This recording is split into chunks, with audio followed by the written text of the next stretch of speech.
안녕하세요. 친절한 레저씨입니다. 오늘은 지난 영상에 이어 2020년 부동산 관련 개정세법 중 양도소득세에 관해 알아보겠습니다. 시작하기 전에 친절한 레저씨 구독, 좋아요, 알람 설정까지 잊지 마세요. 1216 부동산 대책에 따른 2020년 부동산 관련 개정세법 중 양도소득세에 대해 알아보겠습니다.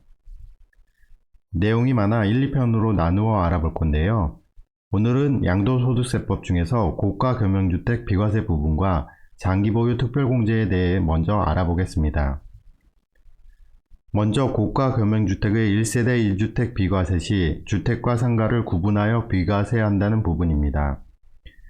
현행에는 주택의 면적, 예를 들어 상가라고 할 때 주택 면적이 상가 면적보다 큰 경우 전부를 주택으로 간주하여 전체를 비과세해 주었으며, 주택 면적이 주택 외 면적과 같거나 작은 경우에는 주택 부분만 주택으로 보아 비과세 혜택을 주었습니다. 이 부분은 잘 알고 계실 텐데요.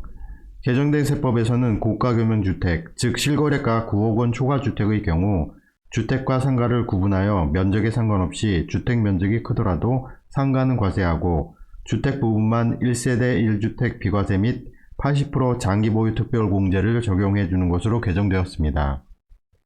이 개정 내용이 크게 차이가 있다고 보는 것은 상가는 과세하고 장기보유 특별공제도 일반 공제인 최대 30%까지만 해주게 됩니다. 주택은 10년만 보유해도 장기보유 특별공제가 80%까지 되는데 반해 상가는 15년을 보유해도 30%까지만 장기보유 특별공제를 해준다는 면에서 크게 차이가 있겠습니다. 적용 시기는 2022년 1월 1일 양도부분부터 적용합니다. 아직은 시간이 좀 있으니 고가금융주택을 보유하고 계신 분들은 이 점을 고려하여 절세 방법을 미리 찾으시는 게 좋겠습니다.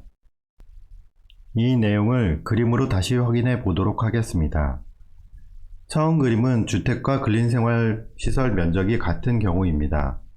면적이 같은 경우에는 각각 나누어 주택은 비과세, 근린생활시설은 과세입니다. 그런데 2022년 양도분부터는 두 번째 그림에서처럼 옥탐이 있음으로써 주택 면적이 더 큰 경우인데요. 9억 이하인 경우는 종전대로 주택 면적이 더 크므로 전체를 비과세해주고, 9억 초과인 고가 금융주택인 경우는 주택 면적이 더 크더라도 주택은 비과세, 상가는 과세하는 것으로 구분하여 비과세를 적용해 주는 것으로 개정되었습니다. 이 부분에서의 세금 차이가 클 것으로 예상이 됩니다. 다시 한번 이 부분을 고려하여 고가 금융주택을 보유하고 계신 분들은 2022년 전에 절세할 방법을 모색해 보시는 게 좋을 듯 싶습니다. 이제 장기보유 특별공제에 대해서 보도록 하겠습니다. 1216 부동산 대책에서 가장 이슈가 되었던 것이 장기보유 특별공제가 바뀐 부분입니다. 이 장기보유 특별공제는 1216 대책 이전에 18년 913 대책에서도 한번 바뀌었었습니다. 그래서 종전에 보면 1세대 1주택인 경우에는 거주 요건에 상관없이 10년 이상 보유하면 80% 공제가 되었었는데요. 그런데 913 대책으로 2년 이상 거주해야지 1주택자에게 장기보유 특별공제를 80%까지 공제해 주는 것으로 개정되었었습니다. 이는 2018년 이미 개정된 내용으로서 2020년 1월 1일부터 시행 중에 있습니다. 그런데 2019년 1216 대책에서 장기보유 특별공제가 또 바뀌었습니다. 거주요건 추가가 비슷하기는 한데 약간 다릅니다. 다시 한번 종전 규정을 보면 1세대가 1주택자이고 실거래가 9억을 초과하는 고가주택에 해당되었을 때 거주기간에 상관없이 보유기간 기준으로 최대 80% 장기보유 특별공제를 해주었습니다.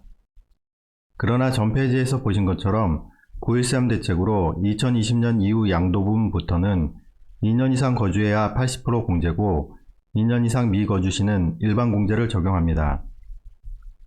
표에서 확인해 보면 3년 이상부터 장기보유 특별공제를 해주는데 1주택에 한해서 24%에서 10년 이상 보유하면 80% 공제를 해주는데 반해 일반 공제는 6%에서 10년 이상 보유해야 30%까지 공제를 해주게 됩니다.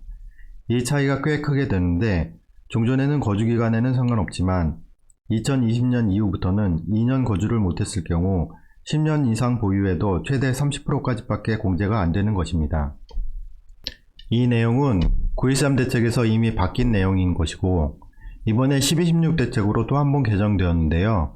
그 내용은 1세대 1주택자가 장기 보유 특별공제율이 10년 이상 보유 시 최대 80%를 유지하긴 하는데 거주기간 요건을 추가함에 있어서 거주 여부에 따라, 즉 거주기간에 따라서 장기 보유 특별공제를 차등 적용하는 것으로 개정되었습니다. 2020년 적용되고 있는 거주 요건과는 조금 다른데 지금 적용하고 있는 내용은 2년 거주를 했느냐 안 했느냐의 차이고 이번 개정 내용은 21년 1월 1일부터 적용하는 내용인데 일단 3년 이상 보유 시 1주택자는 24%를 해주기는 합니다. 하지만 보유기간과 거주기간에 따라서 공제율의 차이가 있습니다.